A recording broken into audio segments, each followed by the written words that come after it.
आवाज मानदेशाचा। म्हसवडमध्ये दारूच्या पैशांसाठी धमकी, मारहाण आणि चोरीची गंभीर घटना घडल्याची माहिती पोलीस तक्रारीत समोर आली आहे। 5 डिसेंबर 2025 रोजी रात्री सुमारे 9 वाजता म्हसवड गावातील सार्वजनिक शौचालयाजवळ फिर्यादी निलेश जालिंदर पिसे आणि त्यांचा पुतण्या देवराज पिसे उभे असताना पोलीस तक्रारीनुसार मुसा सिकंदर नदाफ हा व्यक्ती तेथे आला आणि दारू पिण्यासाठी पैसे मागितले। पैसे देण्यास नकार मिळताच त्याने फिर्यादीला कानाखाली मारली आणि दमदाटी केली आणि शिवीगाळ करत त्यांच्या खिशातून 1500 रुपये तसेच गळ्यातील चांदीची चेन जबरदस्तीने हिसकावून घेतल्याचे फिर्यादीने सांगितले आहे। यावेळी आवाज ऐकून फिर्यादीचा भाचा अजिंक्य विधाते घटनास्थळी पोहोचला। देवराज आणि अजिंक्य यांनी आरोपीला पकडण्याचा प्रयत्न केला, मात्र तक्रारीनुसार आरोपीने त्यांनाही शिवीगाळ केली, धमक्या दिल्या आणि अंधाराचा फायदा घेत पळ काढला।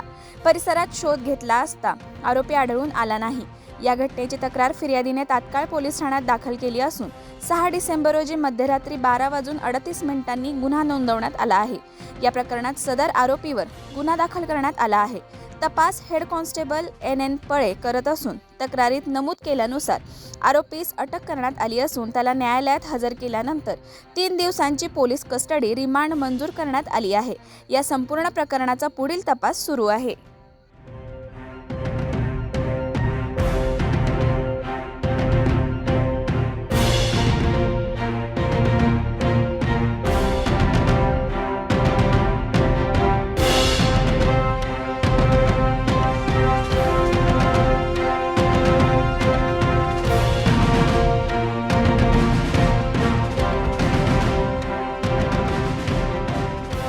आपल्या जिल्ह्यातील तालुक्यातील लेटेस्ट बातम्या पाहण्यासाठी आजच मान चौफेर न्यूज चॅनलला YouTube वर सबस्क्राइब करा आणि बेल आयकॉन प्रेस करा।